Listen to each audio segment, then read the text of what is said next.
मैं लोकतंत्र के चौथे स्तंभ के माध्यम से मैं सवाल करूंगा टाटा मैनेजमेंट से कि ललित दास कौन है? Who is Lalit Das? What is his ability? उसकी योग्यता क्या है? कौन है ललित दास? उसकी योग्यता क्या है? कितना तक पढ़ा है कि आज सीएसआर को संभालेगा? आज IL6 में नौकरी करेगा? सारा चीज का गांव का उजड़ा, एक नहीं 18 गांव टाटा के लिए उजड़ा है। और छत्तीसगढ़ का रघुवर दास जी का बेटा ललित दास यहाँ IL6 में नौकरी करेगा, CSR को संभालेगा। हम सवाल करेंगे, पूछेंगे मैनेजमेंट से, छापिए इसको हेडलाइन में कि जयराम महतो टाटा प्रबंधन से सवाल करता है, जमशेदपुर की टाटा प्रबंधन से, कि ललित दास कौन है, क्या है उसकी योग्यता? बाहर बात अच्छा मजाक बना के रख दी है। कत्ल होगा हमारा, लहू बहेगा हमारा, हमारी लहू से स्वर्णरेखा की नदी लाल होगी, हमारी लहू से दामोदर की नदी लाल होगी, और ललित दास माला माल होगा। हम सवाल भी करेंगे और बवाल भी करेंगे, इस बात को लिख लीजिए। आइए सामने टाटा के प्रबंधन और हमें उत्तर दीजिए कि ललित दास कौन है, क्या है उसकी योग्यता? पूर्व मुख्यमंत्री का बेटा होना योग्यता है या वर्तमान राज्यपाल का बेटा होना योग्यता है? क्या यह योग्यता कहा जाएगा? भारत एक संवैधानिक राष्ट्र है। क्या बाप के तोड़ने के बदले बेटा दरोगा बनेगा? बाप के तोड़ने से बेटा दरोगा बनेगा? बाप एग्जाम पास करेगा, बेटा टीचर बनेगा? तो पूर्व मुख्यमंत्री रहे चाहे वर्तमान राज्यपाल रहे, ललित दास कौन है? हमको हिसाब किताब चाहिए। राज ना ये चुनावी भाषण देने आए हैं, न राजनीति की बात करने आए हैं। एक संदेश लेके आए हैं कि कोयलांचल और कोल्हान के लोगों, हम दो हमारे दो नहीं। बिल्कुल इस भ्रम में मत रहिए, हम दो हमारे दो नहीं। तीसरा पैदा कीजिए, उसको निर्मल महतो बनाइए, उसको हथियार से लेस कीजिए। अरे कैसे लड़ेंगे आप इनसे? 20 लाख करोड़ की प्रॉपर्टी है इनकी, आप ऐसे लोगों से लड़ पाएंगे? आपका टीचर बेटा लड़ पाएगा? आपका वकील बेटा इनसे लड़ पाएगा? आपका डॉक्टर बेटा इनसे लड़ पाएगा?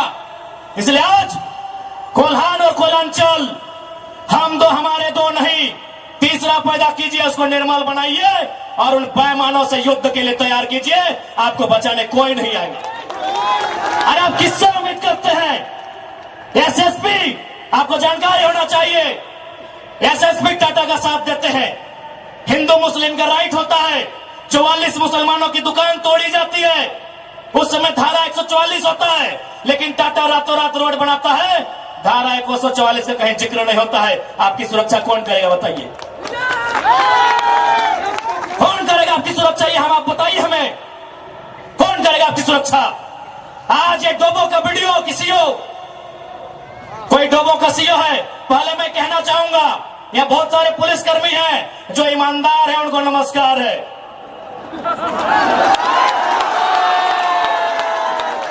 IAS रहे चाहे IPS रहे, जो ईमानदार है उनको नमस्कार है।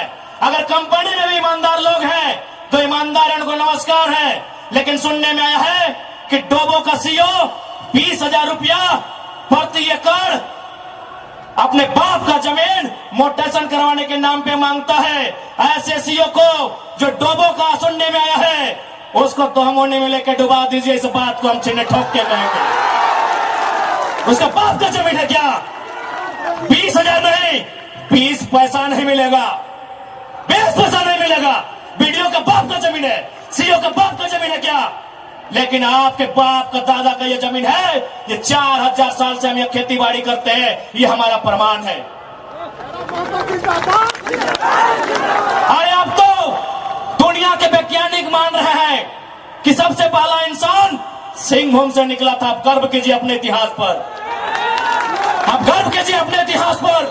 ये हम नहीं कह रहे हैं, ये दुनिया की रिसर्च की टीम कह रही है कि जब दुनिया जल में था और जल से जो मिट्टी का कण पहले बाहर आया था और सिंहभूम का इलाका था, ये दुनिया के रिसर्च टीम कह रही है। यानी ये जमीन हमारी है, ये भूमि हमारी है। और आज यहां हम बेगाने बन के बैठे हैं, आज यहां हम दर बदर की ठोकरें खा रहे हैं, आज हमारे यहां कत्ल किया जा रहा है और एकदम साल दर साल किया जा रहा है। 77 में, 87 में, 97 में, 7 में एकदम कंटिन्यूली हमारा कत्ल किया जा रहा है। और आज हम हाथ धर के बैठे हैं। आज हम कहना चाहेंगे, आज बिल्कुल अगर हम होते निर्मल दा के समय, यदि हम होते सुनील दा के समय, कसम से आंख से आंसू नहीं बहाते, कसम से आंख से आंसू नहीं बहाते। उनकी मौत के साथ साथ और 100 लोगों को मरने के लिए तैयार करते और आंख से आंसू नहीं उनको नदी में बहाते जो उनकी मौत का कारण बने थे। हमने आंख से आंसू बहाया, हमने अनाथों जैसा अनुभव किया कि हमारे लीडर चले गए। अब रोने का समय नहीं है, अब बिलखने का समय नहीं है, इंतकाम का समय है। क्योंकि आने वाला 20 साल बाद आने वाली पीढ़ी ना वो निर्मल दा को पढ़ने का समय जुटा पाएगी, ना वो बिरसा मुंडा को पढ़ने का समय जुटा पाएगी, ना वो शेख भिखारी को पढ़ने का समय जुटा पाएगी। आने वाली पीढ़ी सवाल भी नहीं कर पाएगी। इसलिए आज आपको अपने हर एक घर से, हर एक परिवार से एक एक औलाद को, चाहे बेटा या बेटी रहे, एक एक औलाद को फौलाद बनाना होगा। ये आज मैं कोल्हान वासियों को कहना चाहूंगा।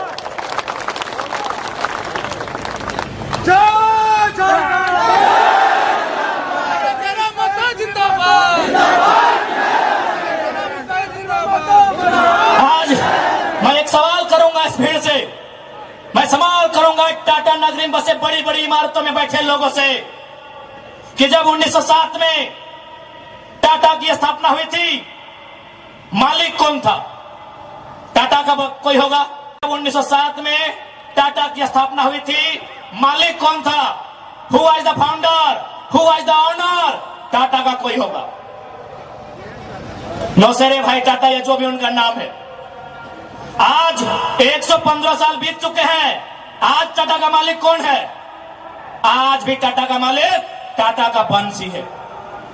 100 साल पहले टाटा ने पूंजी का इन्वेस्ट किया था, आज 100 साल बाद भी टाटा का मालिक टाटा का वंशज है। लेकिन एक सवाल होगा मेरा, 100 साल पहले जिन कुर्मियों ने, जिन संथालियों ने, जिन हो ने, जिन गोड़ाई ने, जिन धीवर ने, जिन अल्पसंख्यक ने टाटा में जमीन दिया था, आज उस परिवार के पास क्या नौकरी है? आज हम सवाल करेंगे। अरे आपने पूंजी लगाया, 100 साल बाद आप मालिक है, हमने भी पूंजी दिया है। पूंजी 2 प्रकार की होती है इंपॉर्टेंट, एक जमीन, दूसरा अर्थ। अर्थ आपका, मालिक आज आप है, जमीन हमारी, हम कहां है ये सवाल करेंगे। ये कैसा देश है जो कहते हैं ये गांधी का देश है, ये किसानों का देश है? गांधी जी कहते थे कि किसानों की आत्मा बसती है गांव में, तो आज कहां है गांव? आज कहां है किसान? केवल पूंजीवादी का हावी, आज चारों तरफ केवल कैपिटलिज्म के लोगों का दबदबा। ठीक है, हम विकास के विरोधी नहीं है, अरे हमने इंसान भी दिया है और जमीन दान भी दिया है। हमने इंसान के रूप में कभी बिरसा भगवान को दिया, कभी भागीरथ मांझी, कभी तिलका मांझी को दिया, तो कभी निर्मल महतो, तो कभी सुनील महतो जैसे शेर को हमने दिया। और जमीन की बात कीजिएगा तो जहां तक टाटा की नजर जाएगी वो जमीन सारी की सारी हमारी है। क्या नहीं दिया हमने विकास के नाम पे? विकास के नाम पे हमारा कत्ल हुआ, विकास के नाम पे हमारा गांव उजाड़ा गया, विकास के नाम पे हमको लूटा गया। और आज अगर हम सवाल करेंगे तो आप हमें उग्रवादी जैसे शब्दों से नवाजेंगे। तो आज ये बात जान लीजिए, भले आज ही आपका समय है क्योंकि प्रधानमंत्री आपके हैं, सही बात है, किसानों के प्रधानमंत्री नहीं है। भले आप भावनाओं में वोट देते हैं, आज फिर किसान आंदोलन कर रहा है, किसान 700 मर चुके हैं, ये किसानों के प्रधानमंत्री नहीं है। अगर ये किसानों के प्रधानमंत्री होते तो एक रूल बनाते हैं। 1984 तक टाटा ने जो 15,000 एकड़ जमीन का अधिग्रहण किया है, उसमें मात्र 3,000 एकड़ में प्रोडक्शन का काम हुआ है, मात्र 3,000 एकड़ में कंपनी का एस्टेब्लिशमेंट किया गया है। यदि ये देश और ये वर्तमान के प्रधानमंत्री अगर किसानों के होते तो एक फरमान जारी करते कि बाकी जो आपके पास 12,000 एकड़ बचा है उसे पोल्ट्री फार्म खोलना है क्या? उसे पोल्ट्री फार्म खोलना है? जी नहीं, रियल एस्टेट को बेचना है। हमारी जमीनें टाटा डिसाइड करेंगे रियल एस्टेट को बेचना है। इसलिए अगर सच में ये किसानों के प्रधानमंत्री होते तो एक नियम बनाते, और ये नियम है भी, बकायदा न्यायालय में चर्चा हो चुका है कि यदि किसी कंपनी ने जमीन लिया है और उस जमीन पे काम नहीं हुआ है तो रैयत को वापस लौटाना चाहिए। टाटा ने 15,000 एकड़ जमीन लिया है, मानते हैं 3,000 एकड़ पर इन्होंने काम किया है, चलिए 3,000 एकड़ एक्स्ट्रा, अभी भी 10,000 एकड़ जमीन है जो इनके कब्जे में है, वो यहाँ के रैयतों को वापस मिलना चाहिए। तब मानेंगे ये गांधी का देश है, तब मानेंगे किसानों का देश है। आप बोलेंगे हम मान लेंगे, दीजिए 10,000 एकड़ जमीन वापस, तब मानेंगे किसानों का देश है, तब मानेंगे महात्मा गांधी का देश है। आज और तमाम जितने भी IAS, IPS मिनिस्टर, आज अगर मैं साफ कहूंगा कि संविधान की जितनी हत्या उग्रवादी आतंकवादी करते हैं उससे कहीं ज्यादा वो IAS, IPS और मिनिस्टर संविधान की हत्या करता है जो पूंजीपतियों का साथ देता है। क्यों पता है? पढ़े लिखे लोग, पुलिसकर्मी भाई आप भी सुनिएगा कि आपकी SP संविधान की हत्या कैसे करते हैं। हाँ, पुलिस वाली दीदी आप भी सुनिएगा कि आपके DC संविधान की हत्या कब करते हैं। भारत के संविधान को खोलिए, भारत के संविधान में प्रियम्बल आता है। प्रियम्बल में क्या लिखा है पता है? हम भारत के लोग सामाजिक, राजनीतिक, आर्थिक न्याय की बात लिखा है। हम भारत के लोग धर्मनिरपेक्ष समाजवाद का नाम लिखा है, समाजवाद, पूंजीवाद नहीं लिखा है, कहे नहीं लिखा है। भारत के संविधान में समाजवाद लिखा है। हम भारत के लोग धर्मनिरपेक्ष समाजवाद भारत की निर्माण करेंगे। आज ये जो भी IAS, IPS अगर पूंजीवाद का पक्ष लेते हैं, नक्सली से भी बड़ा नक्सली वो IAS, IPS होते हैं। हाँ, हम सीधा ठोक के कहेंगे। बाकी SP साहब, आप चाहे तो हमारी मौत का साजिश कर सकते हैं, क्योंकि आपकी पत्नी को पूर्व में, अभी नहीं, अभी वाले नहीं, अभी वाला नया आया है, पूर्व वाले SSP साहब, आप चाहे तो हमारी हत्या की साजिश रच सकते हैं, रचने का आपको अधिकार है। आपकी पत्नी को टाटा के दलालों ने नौकरी जो दिया है, और ये कोई नई बात नहीं है। झारखंड राज्य में केवल गुंडों ने मौत का साजिश नहीं किया है। बगोदर के एक विधायक थे, नाम अगर आप नहीं जानते तो सुन लीजिए, कॉमरेड महेंद्र सिंह, उनकी हत्या में SP का हाथ था। सीना ठोक के कहते हैं आज भी गांव में लोग कहते हैं कि कॉमरेड महेंद्र सिंह की हत्या में उस समय जो भी थे, क्योंकि हम लोग उस समय अंडा थे, अंडा मेरा छोटा बच्चा थे, हमें आइडिया नहीं है, जो भी थे, जिस भी जिला के थे, झारखंड में 24 में से एक SP का हाथ था महेंद्र सिंह की हत्या में। तो ऐसे लोग जिनकी पत्नियों को, जिनके बच्चों को ये लोग नौकरी देंगे, वो हत्या करने से पीछे कैसे हटेंगे? तो सुन लीजिए महोदय, चूंकि आपकी योग्यता का हम सम्मान करते हैं, आपकी प्रतिभा का सम्मान करते हैं, आपकी एजुकेशन का सम्मान करते हैं, लेकिन एक बात कहेंगे, हम गरीब लोग हैं, बद्दुआ नहीं देते हैं, लेकिन हमारे दिल से एक हाय निकलती है। उस हाय से याद रखिएगा, ये विधाता आपको कभी माफ नहीं करेगा। अरे भाई, अगर हिम्मत नहीं है तो काहे गर्व से बोलते हैं कि IAS, IPS बन के आए हैं? अगर Tata, Vedanta, Birla, BCCL, CCL, Ambani, Adani, Usha Martin, TISCO, Telco, अगर उनकी गलत नीतियों से आपको लड़ने का हिम्मत नहीं है तो काहे खुद को IAS, IPS की गिनती करवाते हैं? चपरासी बनिए, चपरासी बनिए। और हम ये भी मानते हैं कि आज आपके पास शक्तियां हैं। अरे बहुत अच्छा, क्या कीजिएगा? ऐसे भी तो हमारा कत्ल होता आया है। हम कत्ल होते होते हम मरते मरते परेशान हो चुके हैं। हमने बहुत कत्ल देखा है। जितना अंग्रेजों ने हमें नहीं सताया है, उससे कई ज्यादा गुना कॉर्पोरेट ने, भ्रष्ट IAS, IPS ने, भ्रष्ट मिनिस्टर ने और भ्रष्ट डोबो जैसे CEO ने हमें सताया है। अरे आप क्या कीजिएगा, कीजिए ना। मरने सब आया है, कौन यहां जीने आया है? 610 ट्रिलियन वर्ग किलोमीटर सूरज। हमारे साथ अगर हमारी सभा को सुनेगा तो आपका जनरल नॉलेज भी बढ़ा देंगे। 610 ट्रिलियन वर्ग किलोमीटर सूरज एक दिन मर जाएगा। 510 मिलियन वर्ग किलोमीटर की धरती ये भी एक दिन मर जाएगी। 165 वर्ग किलोमीटर में फैला हुआ, मिलियन वर्ग किलोमीटर में फैला हुआ प्रशांत महासागर, यदि पानी भी एक दिन सूख जाएगा। 5,95,000 वर्ग किलोमीटर, 95 लाख वर्ग किलोमीटर फैला हुआ हिमालय का पहाड़ एक दिन पिघल जाएगा।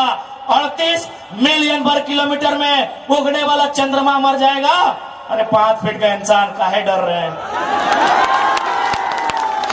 काहे डर रहे हैं? आपकी डर आपकी मौत का कारण है, आपकी डर आपकी भय का कारण है। मैं एक लाइन कहूंगा, एक क्रिकेट का उदाहरण आपको दूंगा। साउथ अफ्रीका में एक खिलाड़ी थे, उनका नाम था ग्रीम स्मिथ। उन्होंने घर की दीवारों पर 3 लाइन लिखा था कि मुझे बड़ा होके साउथ अफ्रीका की टीम से क्रिकेट खेलना है। दूसरा लाइन लिखा था मुझे साउथ अफ्रीका की क्रिकेट टीम का कप्तान बनना है। और तीसरा लाइन लिखा था मुझे ऑस्ट्रेलिया को घर में घुसकर टेस्ट मैच हराना है। जबकि क्रिकेटर का ड्रीम होता है वर्ल्ड कप जीतना, लेकिन ग्रीम स्मिथ का ड्रीम वर्ल्ड कप नहीं था, ऑस्ट्रेलिया को टेस्ट में हराना था। चूंकि उन्होंने घर की दीवार पर लिखा था, रोज उनको पढ़ते थे और उन्होंने वो तीनों ड्रीम पूरा किया था। आप भी जाओ, घर की दीवारों पर लिख दो, सुनील महतो की शहादत को लिखो, निर्मल दा की शहादत को लिखो, हमारे साथ हुए जुल्म को लिखो, जिस एसपी के टाइम में जुल्म हुआ उसका नाम लिखो, जिस जीएम के टाइम में जुल्म हुआ उसका नाम लिखो। और अपनी पीढ़ी से बोलना, आज ना सही, आज वक्त उनका है, जिस दिन वक्त हमारा होगा हम भी उनकी आने वाली पीढ़ी से बदला लेंगे। जाओ अपने घर की दीवारों पर लिखो, जाओ शोषित लोग, वंचित लोग अपने घर की दीवारों पर लिखो। हाँ, आज समय इनका है, आज ये बड़ी बड़ी इमारतें इनका समय है। लेकिन याद रखिएगा, सिकंदर भी 33 साल की उम्र में झाल बजाकर लौट गया था। बड़े बड़े 30 मारखास जहां से लौट गए।